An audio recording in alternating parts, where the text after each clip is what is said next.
দীর্ঘদিন পর বাগেরহাটের মোল্লাহাটে বিএনপির কাউন্সিল উপলক্ষে উপজেলা জুড়ে নেতাকর্মীদের মাঝে উৎসাহ উদ্দীপনা বিরাজ করছে। দলের নির্ধারিত কাউন্সিলরদের দ্বারে দ্বারে যাচ্ছেন প্রার্থীরা। পাশাপাশি নিজেদের জনপ্রিয়তা প্রমাণে সভা সমাবেশ, মিছিল ও শোভাযাত্রা করছেন পদপ্রত্যাশীরা।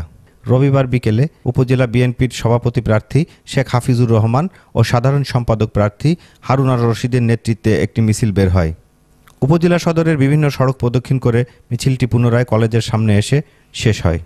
পরে কয়েক শত মোটরসাইকেল নিয়ে শোভাযাত্রায় অংশগ্রহণ করে নেতাকর্মীদের উৎসাহ দেন উপজেলা বিএনপির সভাপতি প্রার্থী শেখ হাফিজুর রহমান ও সাধারণ সম্পাদক প্রার্থী হারুন আর রশিদ। এর আগে খলিলুর রহমান ডিগ্রি কলেজ চত্বরে এক পথসভা করেন বিএনপির নেতাকর্মীরা। এতে বক্তব্য দেন উপজেলা বিএনপির সভাপতি প্রার্থী হাফিজুর রহমান ও সাধারণ সম্পাদক প্রার্থী হারুন আর রশিদ। তারা বলেন, গতকাল জাতীয় প্রেস ক্লাবের সামনে শেখ হাফিজুর রহমানের বিরুদ্ধে একটি মানববন্ধন হয়েছে। সেখানে মানববন্ধনকারীদের মধ্যে মোল্লাহাটের কোনো লোক উপস্থিত ছিল না। ভাড়াটিয়া লোক দিয়ে এই মানববন্ধন করেছেন বলেও দাবি বক্তাদের। আমি নাকি চাঁদাবাজ, ঘুষখোর, দালাল, জমি দখলদার, লুটকারী, এই সব অপপ্রচার চালাচ্ছে। একজন ব্যক্তিকে আমরা কেউ চিনিনি। তখন আমরা কুলিয়ার গাওলা 2 ইউনিয়নের একটা মিটিংয়ে ছিলাম। আমাদের ওখানে প্রায় 1000 খানিক লোক ছিল।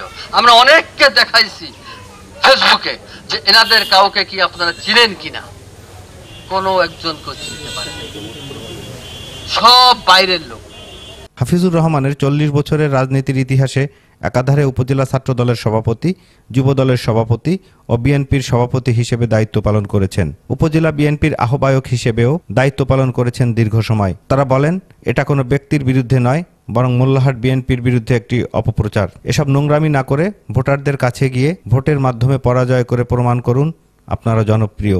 এই ধরনের নোংরা চর্চা থেকে নিজেদেরকে বিরত থাকারও আহ্বান জানান বক্তারা। নাটক করে বিএনপির ভাবমূর্তি নষ্ট করা নেতারা কখনোই মোল্লাহাটের কোন নেতাকর্মী তাদেরকে মেনে নিবে না, এবং আমরা এটার প্রতিবাদ জানাই, নিন্দা জানাই। আমিরুল হক বাবু, এটিএন বাংলা, বাগেরহাট।